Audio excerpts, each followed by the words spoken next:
Hey everyone, today I want to talk about something more serious topic, and it has to do with an article published on PBS by Christopher Thomas.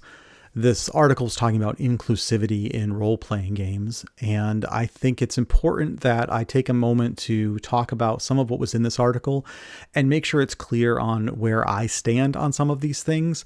I don't want there to be any misunderstandings about what my position is on some of this stuff, so I want to make sure I get it out there. So if that interests you and you want to keep watching, great.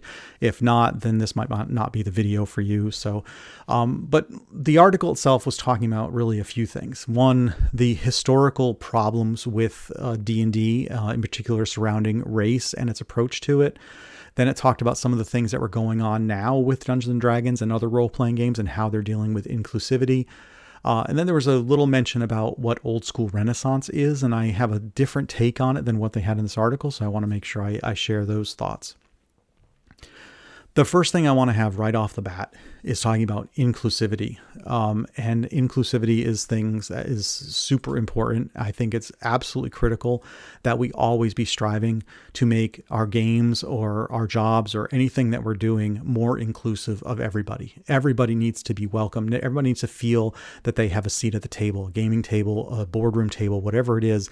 Everyone should feel they have that opportunity. Nobody should feel unwelcome in whatever they're doing. And certainly when we're designing a game, we should be able to make that game in a way that anybody can pick that game up and feel like, you know what, I could do this. I feel like I can be part of this world.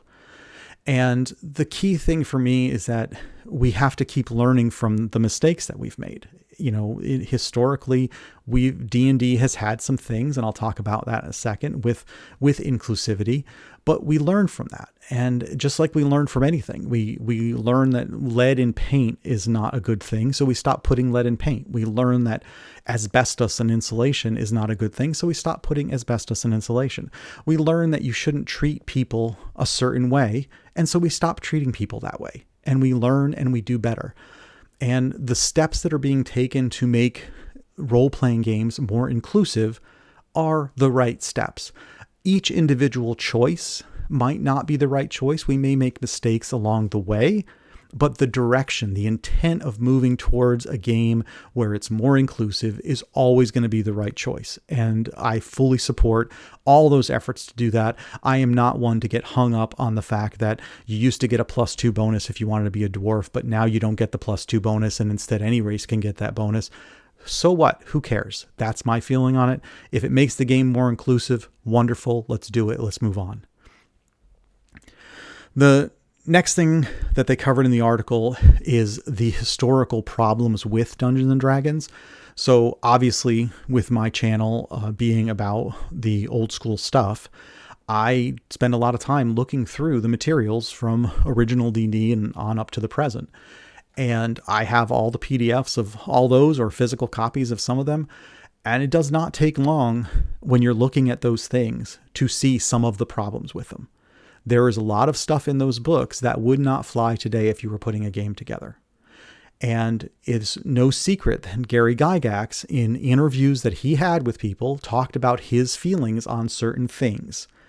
And some of that stuff comes through in the books that he wrote for this game. It's, you know, humans were the most powerful race that you could have. They gave you the most flexibility in whatever you wanted to do, including being able to level up higher than other races. If you were a male character, then you had abilities that you didn't have if you were a female character. These two things alone are things that, you know, impact the inclusivity of people that are going to play the game. He had conversations where he talked about the game is very male driven and that they've tried to engage with females, but it simply didn't work. I have to question, well, if this is the way that you're writing the game and you put that in front of a female to play, I can completely understand why she might not want to play that game. So, and, you know, and that's not even considering the artwork in those original books. If you go back to the original D&D books and you look at some of that artwork, you can see what demographic they were going after with those. And that, again, would not fly today. So there are historical problems with D&D. Wizards now has a disclaimer that they put for any of those products that they sell. They put a disclaimer on the DM's Guild stuff that says look, we recognize that some of the stuff is from a different time and it was wrong then and it's wrong now, but we're still going to sell the stuff so that you can see it for yourself. And I have no problem with that. I think it's great that they have the disclaimer there. I think it's great that you can still go buy that material without it being edited or filtered in any way. And you can draw your own conclusions about which parts you think are good or bad or anything like that. So, but I like that they recognized that times change and we've adjusted now with the stuff we make now, but this old stuff does still exist and it's just different. The key for me with the historical D&D stuff is to really recognize what Dungeons and Dragons is. What is a role-playing game? The essence of any role-playing game is about getting a group of people together to solve a problem and achieve a common goal. That is the core of what we're doing. Whatever role-playing game you're using, that's what you're trying to do. Whether it's combat or solving a puzzle or getting around a trap or whatever it is, the key is it's a group of people trying to make that happen. And the specific rules that you're using don't really matter. So getting hung up on the fact that a certain race got a certain bonus or a certain race used to be able to do this, but now that race can't do this, it doesn't matter. That's just rules, and different games have different sets of rules. And over time, those rules change. The rules that were in original D&D have now changed. They changed in 2nd edition, they changed in 3rd edition, 4th, 5th, and they'll change in 1 D&D as well. And that's just the nature of it because we're making better games over time.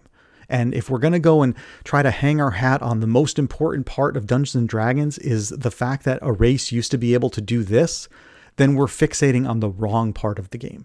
That is not what makes D&D D&D.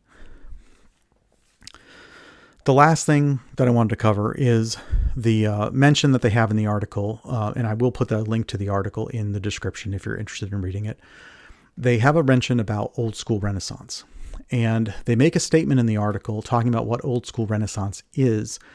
And obviously with my channel being Old School NPC and that being my alias, I want to make sure that I'm clear on how I interpret old school Renaissance based on everything that I've seen and how I think what they say in the article is not entirely accurate. They indicate in the article that old school Renaissance is a movement by people to keep politics out of Dungeons and Dragons and use a more traditional approach to races where you could have good and evil races and things like that.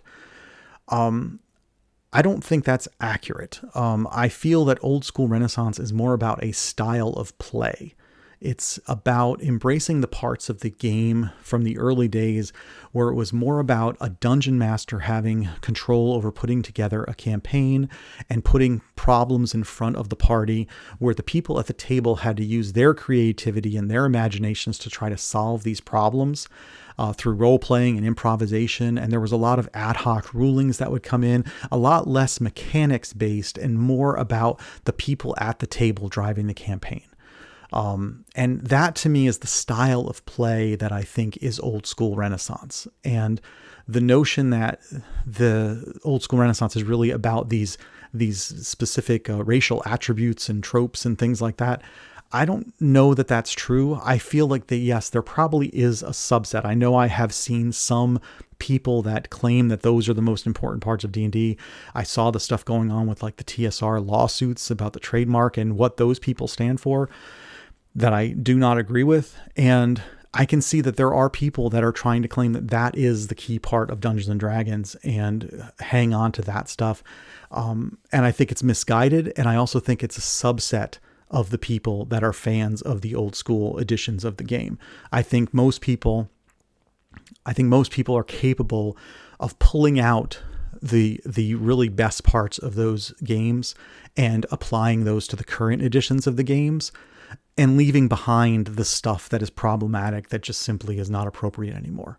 But unfortunately, that subset of people who don't make that distinction and want to pull it all forward and including all the problematic stuff, I fear that they're getting a little more attention than they should. If ever the time comes where I feel that old school becomes associated with that type of belief and that type of wanting to bring that stuff forward from the old versions of D&D, I'll change my channel name. I'll change my aliases. I'll go with something different, because that is absolutely not what I believe and what I stand for as what the old school Renaissance means. It's, to me, the old school Renaissance is a style of play. It is not, has nothing to do with whether different races were more powerful or less powerful or good or evil or anything like that. So that is that. I know that was a little bit of a rambling diatribe on this, but I saw this article. I thought it was interesting, and I just wanted to make sure I took some time to get out there and say, hey, here is what I believe. Here's where I'm at, and here's what I represent and what I stand for. And so there's no misunderstandings about my position on any of this stuff. So whether that means anything to anyone that's watching, I don't know. But I just want it out there. And so I appreciate you taking the time. If you've made it this far in the video, thank you for taking the time to listen to me rant about this. And I appreciate you being a viewer on the channel. And hopefully you will continue to enjoy the videos in the future. So until next time, take care.